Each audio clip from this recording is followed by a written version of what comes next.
Yeah. Fire in the eyes. Rain from the spirit. Podcast worldwide. Share it when you're hearing. Fire, rain, What's going on, everybody? We are back with Fire and Rain podcast. We're already on episode 3, my boy. Already, yeah, we going strong. Come on. Yes, man. Today we are going to hit y'all with a fresh episode, and this one is going to be we're going to talk about some real stuff this time, man. We're going to talk about some real stuff. We decided to name this one Forged by Fire. Yep. And explain, you know what? Explain to the people who listening a little bit what forged by fire means, and in like the literal sense, what that means, like where that terminology comes from. Yeah, I mean the term forged by fire is anything that's been tested or tempered by flames. It's stronger because of it. So it's not just forged and created in it, but it's actually made stronger because the fire that it's been through. So an example of that probably would be back in the day, like a knight would put like their metal to a fire and harden Yeah, it. like when swords are being, forged and fashioned, blacksmith and things like that. Yeah, So yeah. there's forged by fire, there's trial by fire, but the forged by fire is like anything that has been made stronger after being in the fire, and usually that had to do with like metals, swords, weapons, things like that. Like a blacksmith. A blacksmith Yep. would do it. So I wonder like how the first person in the world, do you ever have these like weird random thoughts? This is what I love Chat GPT for, but you ever have these random thoughts like, I wonder how the first person actually came across the fact that stuff gets stronger with, in the fire. Like who Right. was the first person to put a piece of metal in fire? Because at first it melts, Right. right? At first, that joint is just gonna get so hot it turns like bright red. It will start to Mhm. melt. But if you let it cool a little bit and you put it in water, or you dip it in water, that joint gets hardened, and then you could start to hit it with like the mallet, and all of this stuff is like is stuff to get the metal actually stronger.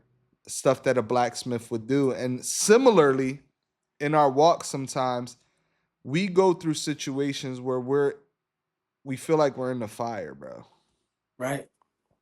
Right? So Right. in those moments we feel like melting, we feel like breaking down, we feel Mhm.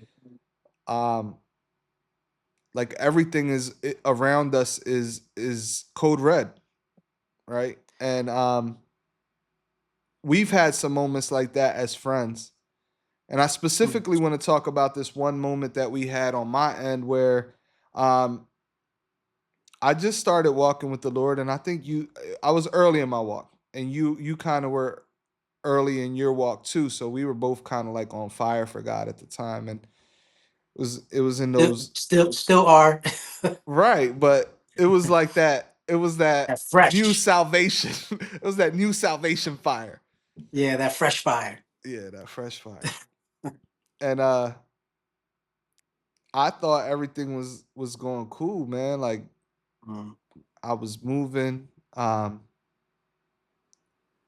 was leading a young adults ministry at the time.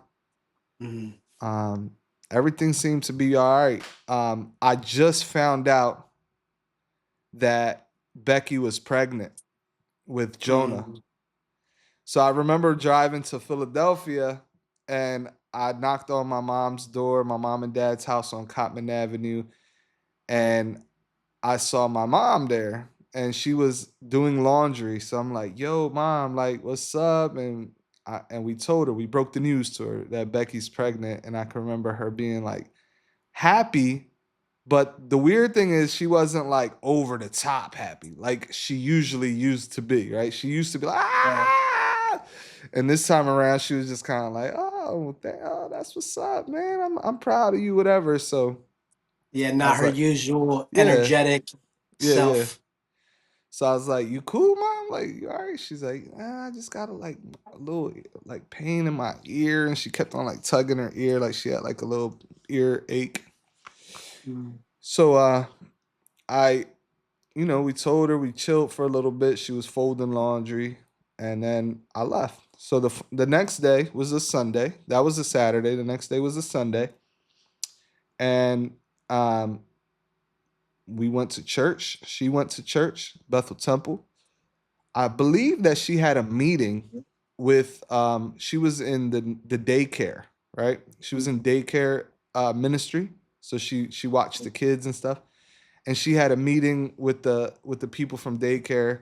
So I can remember being in the supermarket uh with Becky, and my mom calls. So I pick up the phone and she's like, "Hey baby." I'm like, "What's up, mom?" She's like, "Hey, I just wanted to tell you, like, yesterday, I've been struggling with this little earache, but I'm very happy for you. I'm so proud of you, and I just wanted to let you know that." And I was like, Mm. "Amen." I was like, "Thank you, mom. Love you." It was very short. Yeah. So the next day, I go to work, you know, business as usual, and I get a phone call from my brother, and my brother says I got to rush to the hospital immediately. Like, Mm. hurry up, get to the hospital. So I'm like, "Okay, so what's going on?" He's like, "It's mom. Like, hurry up and get here." So I was driving trucks at the time, and I just drove the truck that I was driving, and I drove it to the hospital. And I can remember just going in there, and my mom, she was already in the back, and I was like, "What's going on?" Like, I was so confused about what was going on because other than what was, the earache, she was healthy, pretty healthy. So I can remember them saying like, "Yo, you could go back and see her if you want." And when I went in the back, um, they was my aunt was with her, and my aunt was like, "Hey Didi, who's look who's here, who's this, who's here?" And my mom not like remembering my name, so she was kind of she looked at me like side-eyed, and she was like, "David." She called me David. And Mm. I was like, "Mom, it's me, it's Kevin, it's Kev." So she was like kind of making these weird noises, and then we left. And then that was like the last thing that I ever heard my mother say, because she was put into a coma. Um, she had an infection in her ear that went into her brain, and it created like some sort of bacterial infection and got all into her blood, into her brain. And for all intensive purposes, my mom survived another 2 weeks after Mm. like a lot of attempts of surgery and stuff like that. But for all intents and purposes, once they put her in a coma, she went kind of brain dead, and that was kind of it. The rest of it was just us fighting to keep her alive and stuff. Right. Um, but I can remember my faith taking a big hit, right? I can remember my life being flipped. I can remember being in a time where I was kind of like, "Dag, like God." And that's where you come into play in Right. this story, is because obviously you just started serving the Lord, and you were witnessing God move in amazing ways. And I'm not sure if you had already written your book, or already had experiences with supernatural healing, but your faith in healing was already stirred, right? So Yeah. you came to the hospital, and I can remember you and I praying specifically for her healing, and for her to be healed. And I can remember believing it, like in my heart, believing like, all right, this is like God, this is the moment that I've been waiting for, to put my faith to the test. Mm. And then it not happening, right? Like, and then um her never coming back home, and her passing away, and me watching her last breath, and the kind of like pain that felt, right? Um, so you had to turn from like believing in her healing to now mourning with me and becoming my friend. And I want you to speak a little bit on that. Like, how do you go from like, "Yo, I'm gonna believe with you," Mm. but now that it didn't happen, how do you go from that to like, hey, but I'm here for you. And it didn't happen, but I still want you to keep your faith as a friend. And just want you to speak a little on that. Yeah, in keeping with that analogy of like forged by fire, right? What we began to experience is like you had raw material of faith. Like you're like that precious metal, and this moment is like banging at it, banging at your faith, banging at your heart, banging at your life, as the fire is happening, right? So we're going through a trying time. What year was that? 2009. 2009. Yeah. So that was probably like around the time either I got back from Nicaragua or like around that time. That was my first missions trip. So I might have seen a few healings, but not like as many as I've seen like up to date.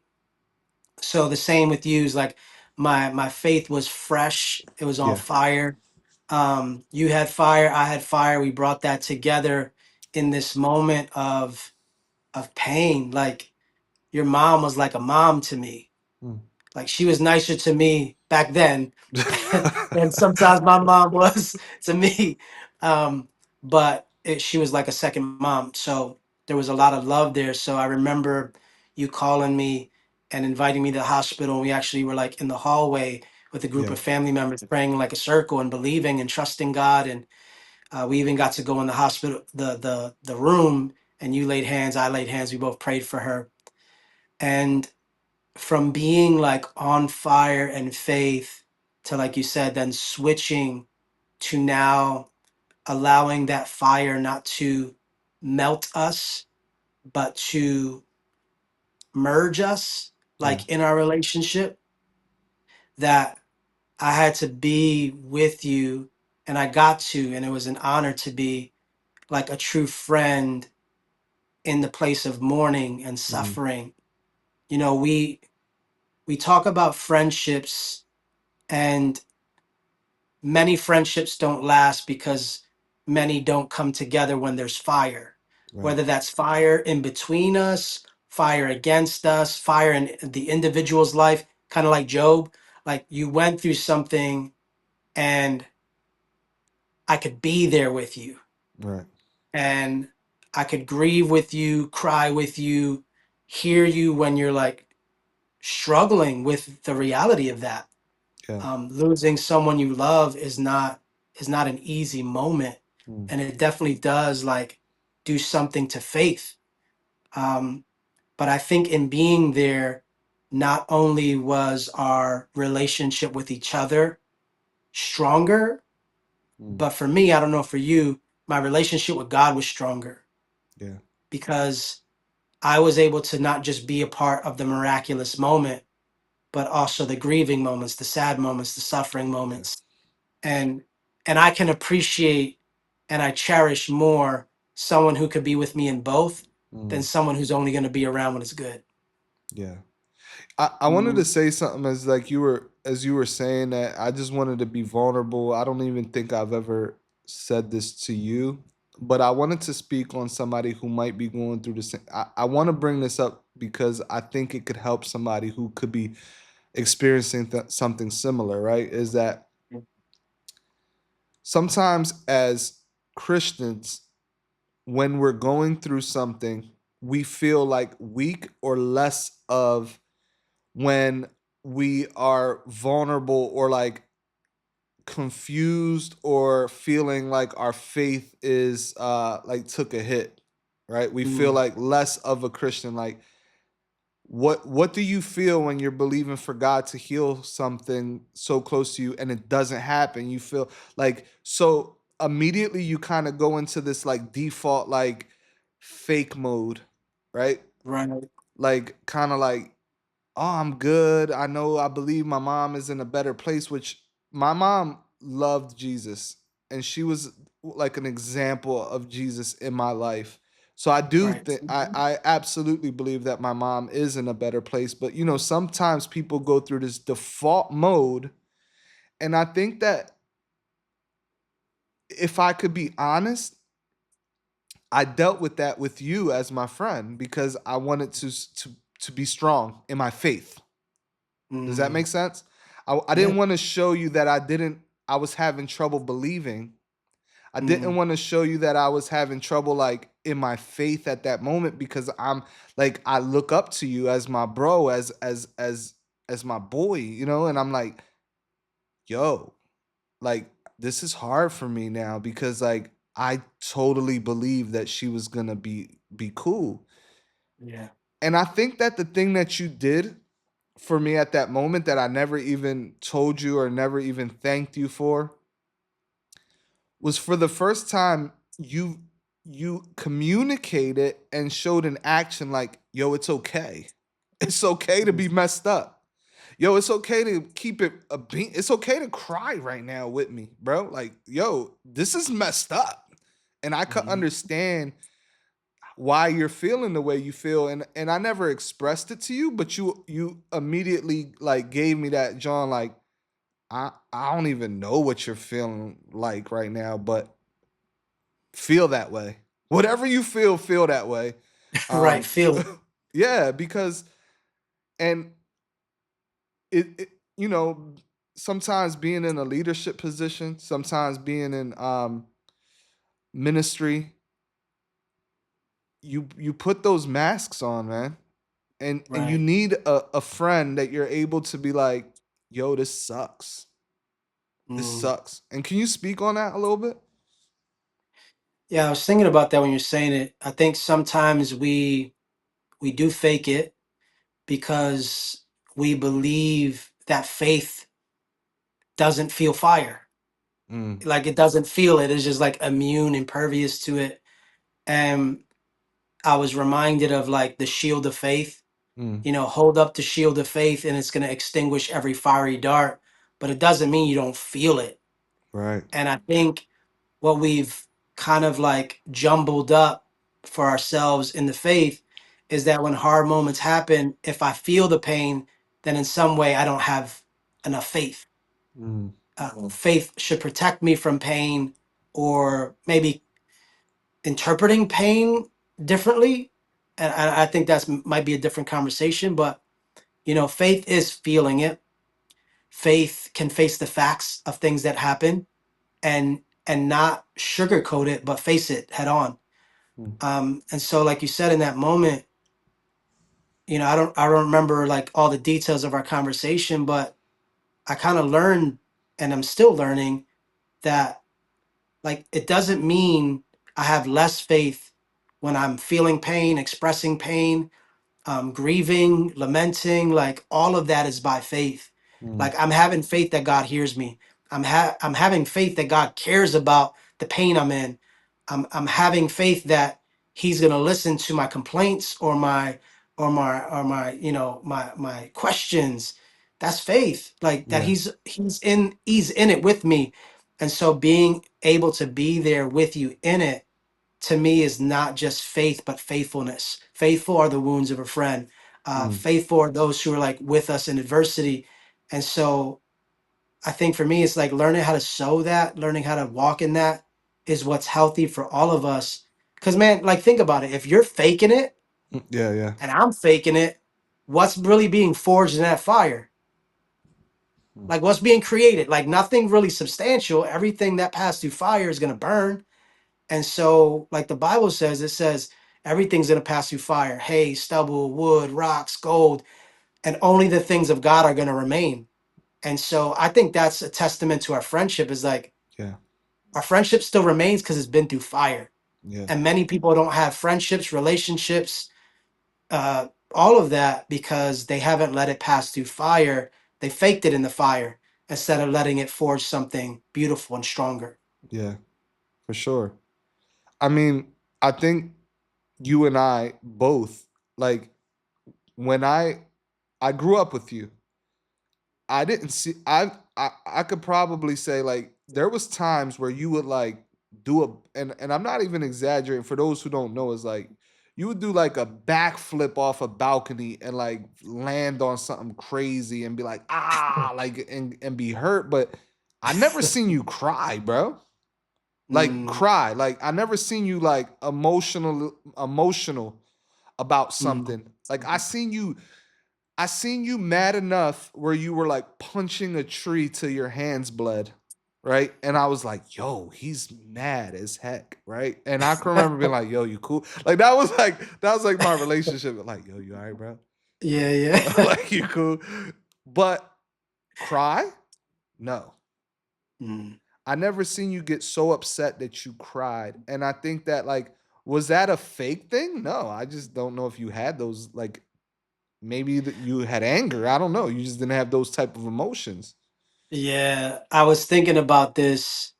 Uh, I was thinking about friendship, and I think about, you know, we had friendship for a long time, but I think there was moments where, because you don't know yourself really, you don't know what parts you're able to share with your friends. Right. And so I remember being depressed, suicidal and stuff, but none of y'all really knew Yeah. what I was going through because I wasn't expressing it or sharing it.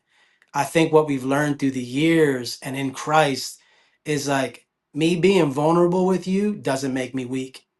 Me Right. being vulnerable is actually what strengthens our relationship. When I can trust you with my vulnerability and vice versa, then those are the things that when fire does happen, it's exposing the real me, but not in a way is like, yo, who are you? It's more like, man, I'm seeing more of you come through the flame and I got you. Like Yeah. I'm with you in it. It's like Shadrach, Meshach, and Abednego. Like we're in the fire. We don't smell like smoke, but something divine is being revealed while we're in this fire that nothing really can hold us. We're freer here in the Yeah. fire than we were out there. And I think that's, again, that's what we're building. That's what we want. We want relationships that can pass through fire.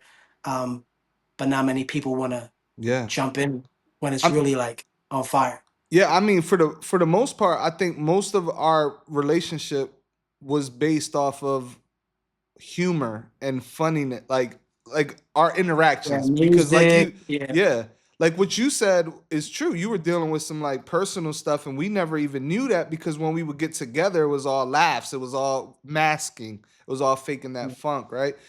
And so I ain't gonna lie, like the first time I ever really seen you cry, I was kind of like confused, like, should I laugh? Should I make a joke? Like, what's going on here? Like what's going Happening. on? Yeah, what's happening? And I think that it opened up, right? Like it opened up the door for me to show my true emotion. Right. And I think that was healthy. Like I saw like for people who know us, who are watching this and know us from Bethel days when we were 6, 7 years old, 6, 7. By the way, no. When people, for people who knew us from when we were young, um, I was always following you around like a tail, Mm, right? I'm not saying that in no weird way, right? Like you was my guy, right? And but you were a leader. So mm, when you was the dude, like, come on, Kev, we out, and I'm out with you, right? Um, so it ain't no secret, ain't no like pride thing that I I followed your lead in the mm, world, and I looked up to you, even though we're around the same age. I looked up to you. So when I seen you being able to be vulnerable and being able to look at me in this awkward moment, in the toughest moment of my life, mm, and shed a tear with me was like the first time I was like, "Dang, like, all right, it's okay, it's cool, mm. it's cool for me to cry, it's cool for me to be okay." I mean, to let out my emotions and stuff. And I think that we haven't stopped crying ever since, bro. I've never stopped crying. We're crying right now. Yeah. No, but in reality, like I think that that has been super beneficial to our relationship, man. Because now there's no mask, now there's no fake. Now it's just like, yo, w- I we've gone through stuff, um, And I know for you, man, you went through one of the toughest seasons in your life a few years ago, where it felt like Yeah. everything was falling apart, right? Yeah, and I think that's what, this is all about. So, like, even you being forced through fire, when I go through mine, because of that connection relationally, like, I know who I can trust when I'm going through it. And so, like you said, the past, 4 years have been the hardest, not just in my like before Christ days, not just like like hardest in my life, period. Devastating. And in my devastation, in my fire, like you were like safe for me. Mm, You wouldn't pour gasoline to make the fire worse. You wouldn't, you weren't even trying to pull me out of the fire. You simply got in it with me. And while I was hurting, you were hurting. mm, It's like the Bible talks about, Jesus weeps with those who weeps. He comforts those who mourns. It's like you can't do those things unless you're in it with the person. It's not trying to get them out. It's being sitting with mm, and in those things. And so you were able to sit with me, be a friend, hear me cry, like hear my devastation, hurt with me. Um, Even say like you encourage me like, yo, I don't know anybody who would have still loved Jesus after the things that you've been through. right. Like I don't know who would have still made godly decisions. I don't know. Like I don't know. And it wasn't like gassing me up. Like it wasn't just like trying to flatter me or encourage me to not feel pain. It was like it was genuine, it was sincere.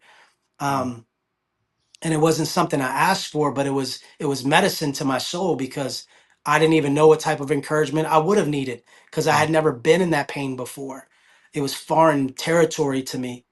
And so you were a friend to me, a friend to my family, friend to my children, mm, uh, became the youth pastor, youth leader, mentor to my son. Um, yeah, you were there. And I think when we talk about like this forging of fire, I think this is what so many believers like, and I'm not just saying it's believers, it's like anybody, but for believers, I think the trap is like, be good, like, just be good, like, don't suffer. Like, we don't always have the greatest capacity to suffer well together. Um, and that's detrimental, that's harmful actually to the body. It's like, isn't it weird, like anytime you don't feel pain, it's actually a sign that you're not healthy. mm. Like if That's you right. stub your toe and you don't feel that thing and scream and like do something, then there's probably something wrong with you because that normally hurts. And so I think a lot of times people have tried to mask or hide or fake, the pain that they're in. But when we let our guards down, truly trusting the Lord and then trusting who the Lord has brought us as friends, then that becomes a really healthy experience of like, yeah, I'm in pain. It's like, all right, I'm gonna be with you in it. There's no rush. There's no trying to like faith you out of pain. Um, it's just feeling it. That's why Jesus didn't take, when he was suffering on the cross, they tried to give him this like this mixture of drink that would have dulled his pain, and he didn't Mm, take it. So that's why didn't he crazy. take it? Because he didn't want to not feel the cost, the price of true love. Mm, Greater love has no one that they would lay down their life for a friend, mm. right? He's talking about Yeah. friendship. And so he was making sure every step of the way that he didn't take the easy road out. He suffered with us in the fullness of that pain. He didn't mask any of it. He didn't medicate any of it. He took it all, felt it all. He's like, because you're worth it. Yeah. My relationship with you is worth it. It's not going to have any mixture. It's not going to have anything to dull my senses so I could be stronger for you while you're in pain because you feel weak. No, Mm, true friendship is you're weak, I'm weak. And we're yeah. going to get through this together. We're going to be weak together. It's not about being stronger than the other like comparison. It's just like, yo, this is a hard moment. We're going to be weak together as friends and God is going to do whatever He's going to do in this. Mm. But we're not leaving. I'm not leaving you. You're not leaving me. We're not leaving this until it's done. Yeah, some interesting like interaction that Jesus had while he was on the cross that you reminded me of has to do with a friend. Mm, Because Jesus in the Bible had like brothers and sisters, right? Like from probably from Mary's side, Joseph's side, or whatever. I don't know exactly where they came from, but I know he had brothers, he had siblings, right? yeah, yeah. But on the cross, he told John, who was like his friend. I Yep. like Some to of you say are. throughout the Bible, I like to say that that was his best friend because he was always with him. Right.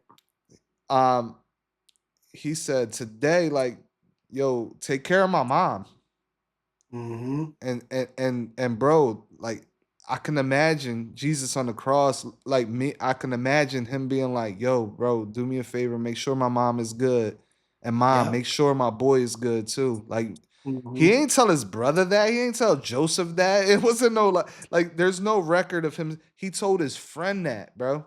Right. And I think that like that's a like if I could paint a picture in my brain, it shows that on the foot of his cross, his brother was his friend, his boy was standing there with his mom, right? Hmm. His brothers could have been there. It doesn't say either or, but it's that example of like the friend suffering with him and like taking care of those things, and Jesus acknowledging that as his friend. And then look at the revelation that his friend had because Of of the him. Yeah. right of the connect because of the unity they had of that connection that they had, man. The deepest revelation ever recorded was his friend. And John was the only one who was there. Like out of all the 12, John was the only one. And so again, all the other friends scattered. That's what I mean. Like, and it's not Jesus Mm, being like, "Oh, you're less of a friend." He's like, he was still a friend to those who abandoned him, but he knew the friend he could trust because the friend he could trust was right there. there he was Like, he there. didn't abandon him. He stayed with him in pain and he was with him. Like he saw the brutality and he was like, I'm not leaving you. I'm going to be here for you. I'm going to be here for your mom. I'm going to be here when you're getting taken off the cross. Like he didn't leave the painful moments, and that's where friendship is tested. That's where it's forged in the fire. The most painful moments when we're present there. You know what I mean? Like John was present at the cross. You were present with me and mine, my suffering. I was present with you and Yeah. yours. And there was something deep formed there that, oh, now I know I can show you my scars and you're not gonna like make fun of me. You're not gonna Mm, laugh at me. You're not gonna feel awkward. Like we're actually going to have a deeper relationship than just the things we have fun about, the things that are in common. You know what I mean? Like the music, the stuff that we used to do, it graduated into something deeper. yeah. And that's what everyone wants. Everyone wants a deep relationship, but those things are forged by fire. Yeah. And I wanted to ask you this for just to give some people a little bit of encouragement, right? Because Mm, to some people that doesn't come natural, right? Like yeah. especially when we're talking about men. I feel like females are more vulnerable with their friends, right? They're more Mm, like, I'll cry with you, I'll talk, let's talk about it. But men sometimes like I mentioned, like I didn't mention that to be funny, but like seeing you cry for the first time, it was like it was liberating. However, it was a little uncomfortable because it's something I was used to, right? I was looking at right. you like, oh snap, like what do I say? What do I do? And for a lot of men, we tend to like back up in those situations. Like, ah man, like I don't know, because it's like a defense mechanism for us to flee. So, Mm, what would be some encouragement for some people? I'm not even gonna just put it all on men, but for someone um who their friend may be going through something, a difficult time, a loss of job, a tough time in ministry, a tough time in marriage, a tough whatever. what would you give an encouragement for somebody on how to stick there for a friend, how to be that person, how to what's appropriate for you to do when your friend is going um through the most difficult times of their life? Yeah, I think it may sound simple, but the practice of it might is very you have to be intentional with it. So, the Bible says treat others the way you want to be treated, right? And when someone's suffering, think about what would be helpful for you. That may or may not be helpful for them. I don't know. But as a friend, you're willing to do the uncomfortable thing. Mm, Like, oh, I don't know how to be there with you in this because I've never been through this. I never lost my mom, so I don't know how to be there for you in that and feel all the pain, but I'm gonna be with you in your pain and I'm just gonna feel it. And it's uncomfortable. I think intentionally moving towards somebody and taking that discomfort as a sign of like I might not know what to do, but I mm, know I want to do it. I want to be there. yeah, And then working through that awkward thing, like, you know, hey, do you want a meal? Um, I think something that I remember you did for me. It had been a while since I really like even felt like celebrating my birthday because of all the stuff I was going through. And like it was just wasn't celebratory and I didn't want to celebrate. And you were like, yo, I'm gonna take you out and I'm gonna yeah, treat you to a meal for your birthday. And I'm like, I didn't want to, but because you were the one doing it, I was like, yeah, I'm cool. Like, because I knew you weren't gonna force me to be happy. right. You know what I mean? Yeah, Like yeah, it was already hard for me to celebrate, and you were just like, I just want to take you out. I just want to be with you. And I could say yes to you. And you did this a couple times, like uncomfortable. It was uncomfortable for me, but because I knew you were like, you didn't care how awkward it was going to be. You were just going to be with me in it. That allowed me to be vulnerable and awkward. yeah, And like you said, man, like for men, women, it really doesn't matter. But I feel like for men specifically, this is why we like war movies. Like men who like go through hard things together form the deepest bonds. yeah, Like I don't think men are unable to form deep bonds and be vulnerable. I just think they are very selective because they don't want shallow.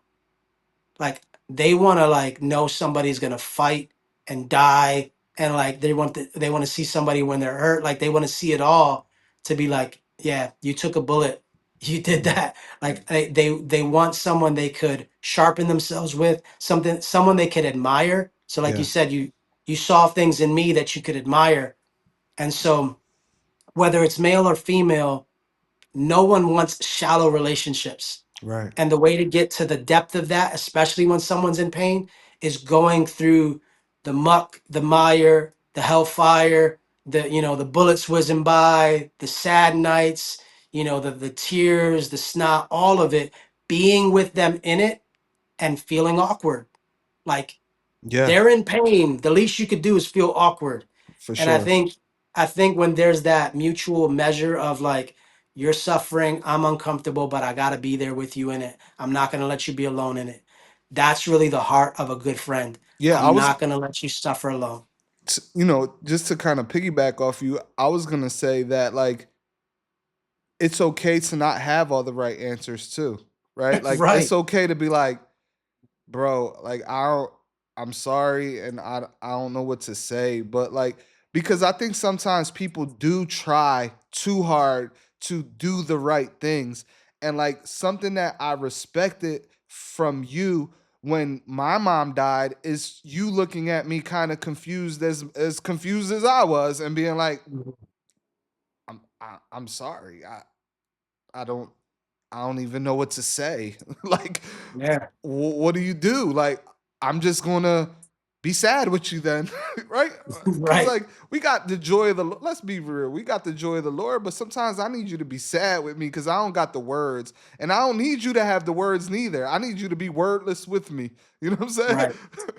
And it's okay. Like that would be the encouragement that I would have. Like it's okay to not have the answers and not have the godly thing to say, the revelation or the encouraging word, it's okay to be like, this is messed up.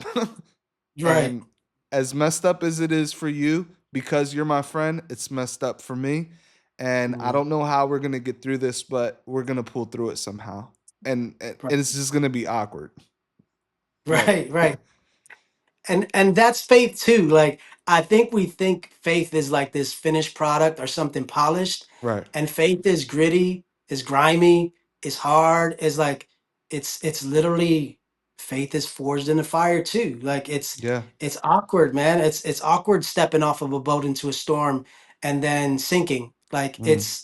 there's a lot of awkward things if you really think about it that happen throughout the Bible and people's relationships with God, people's relationship with others that man, we want it to look perfect because we think because God is perfect, everything will look perfect. Right. It's like, no, Jesus was the model that he would come into imperfection around imperfect people and be friends with them Yeah. and then go through an imperfect world, imperfect experience, suffering, all of that and experience it with us. A Mm. man familiar with sorrow and suffering, like Isaiah 53. If you ever want to like connect to if God is like truly understanding your suffering, read Isaiah 53. If you've been traumatized, if you've been abused, if you've been hurt, abandoned, rejected, Christ went through it all so that he could go with you through it all. Mm. That's what I love about my relationship with him, my relationship with you, other godly relationships. Is Yeah. like no one's trying to mask it, no one's trying to fake it. We're just being honest. Like this is what suffering looks like. Still loving God, still loving people, but this Mm. sucks. I got wounds, I got scars, Yeah. but I'm not going nowhere. And that's the faith and that's the faithfulness that come together in friendships that are forged by fire. Last thing before we end. We talked about encouraging the person on like how to be there for people. But how do you receive? Like I know for I know a lot of people it's hard to receive and we sometimes push away a friend who's trying to be there. Right. And as awkward as it is, even like for you when you were like I didn't really feel like going to that birthday thing, but like I knew that this was a safe space for me. So it took a level of like trust and it took a level of like stepping out in faith for you to be like, all right, I don't know what this is gonna look like. I don't know how this is gonna feel. I don't know if I'm gonna act like a jerk or have an attitude while I'm there, but I'm gonna do it anyway. And you did it.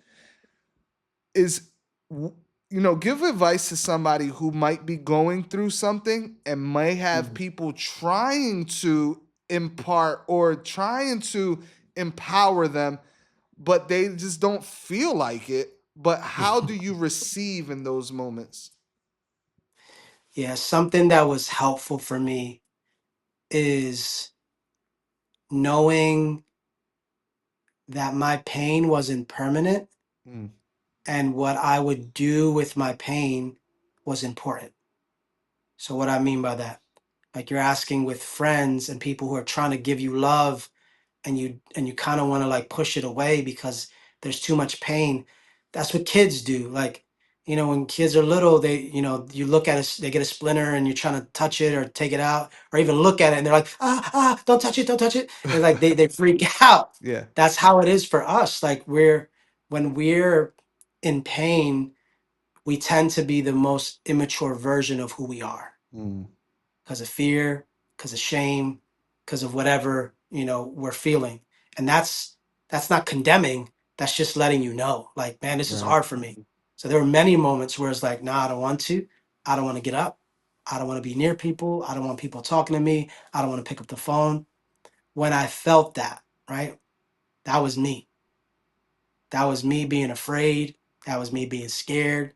That was me in pain, not the best version of myself. And that's not condemning myself. It's just when we're in pain, we do things that we won't normally do. Mm. I had to learn how to say yes when it was easier to say no Right. because me letting people in was healthy. Me keeping people out, it's not healthy. Mm. And I don't mean everybody and their mom. Like, I don't mean everybody gets access to my life.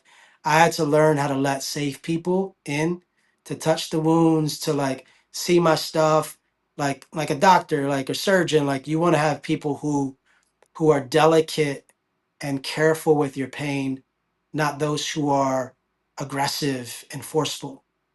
And so, because of you, other friends, my family, I had to say yes because I knew that they were safe enough for my yes, even though I didn't feel safe enough to give them my yes. Does that make Mhm. sense? Yeah. Yeah. So in both scenarios, whether you're the person who awkwardly is trying to be there for a friend or if you need to receive from a friend, I think that it's okay, to ask, right? Like, hey, is it cool if I take you out? And it's okay to um for the one receiving it, it's okay to say, hey, just today's not a good day. You just keep me in prayer or whatever. Um, it's okay for you to have those moments, but like you said, it's not okay for you to remain a recluse or or in solitary because then you start believing the lies of the enemy and and you Right. start getting depressed. Um, Mm-hmm. so you need that friend, but I think like in relationship and communication, because there is times, right, where I look at it like this, where there's times when you flipped off the balcony and hurt yourself as a young 8-year old or whatever, and I'd be like, yo, you cool, but I knew you wasn't cool, but you'd be like, Right. yeah, just leave me alone, but I still needed to like grab you and be like, all right, come on, we out. Let's walk. Because Right. that's what I needed to do, even if you said you was cool. So Right. relationship is that, man, is like, nah, you not cool, bro. Let me grab you because you're not really cool. And I know you're saying you're cool, and that's built through relationships. So I would encourage you, man, like for those listening as we wrap this up, man, to to number one, if your friend is going through something, there's no question they need you.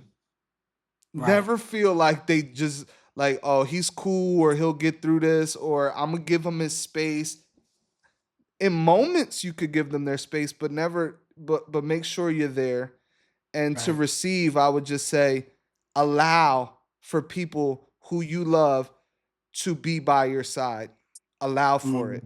Allow for your friend to ugly cry with you, to to be awkward with you because that's their way of stepping out in faith and showing you their love. And wrap it up, Josiah, with what you would say for the receiver and also the person who would give.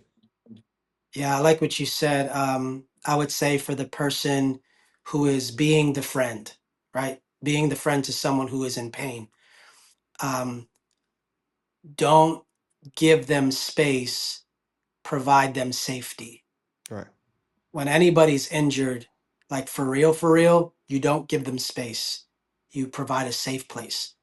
And that's how you ask questions. That's when you ask questions. That's you reaching out consistently. That's being intentional in prayer. Um, that's providing safety. So if you're that friend and you got someone who's suffering in your life that's a friend, provide that safety. Do not give them space. For me and my stuff, for Kevin, his stuff, space gives a lot of room for the enemy and Mm, a lot of unnecessary processing and things going on the inside that is not healthy. You should not process your pain alone. right. That's why God, says you can come to him whenever you're weary and you got burdens on your soul. You can find rest. You find it with someone, you don't find it in distance. Mm, So I would say that. And then for the person who is suffering, trust trustworthy people, mm, that's like right. not people who are just showing up right now.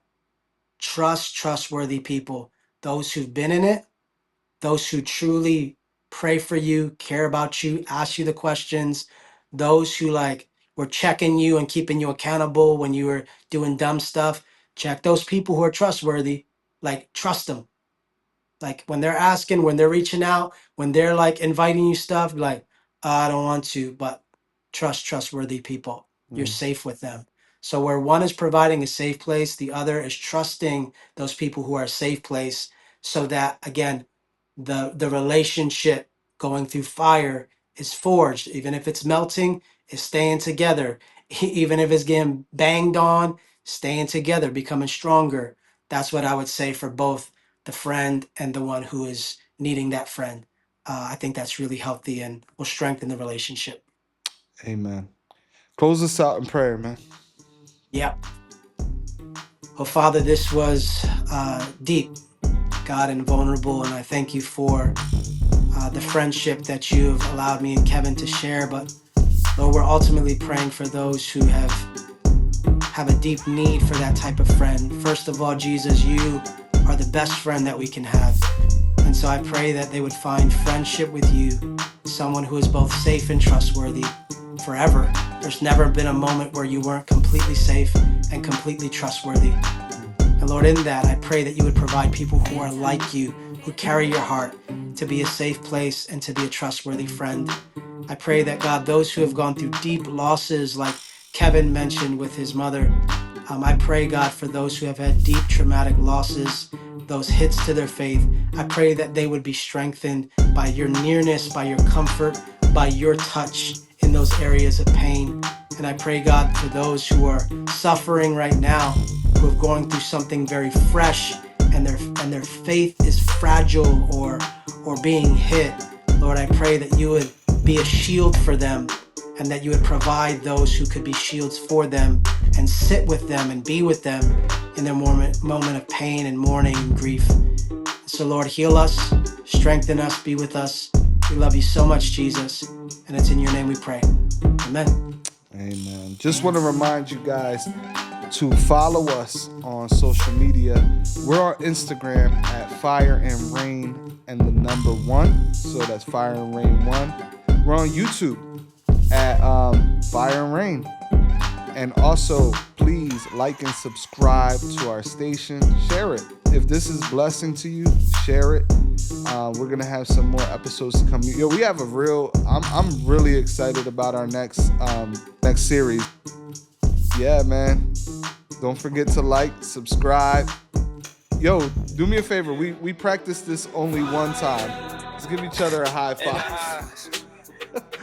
Hold on. No, the other way, man. There you From go. the spirit. Bang. But you got to put it all the way, Kev. Boom. Share it when you're hearing. For the first time ever, my hand looks bigger than yours. I know, right? All right, bro. Love you, bro, and we'll see you again. Peace out, y'all. Love you too. Peace.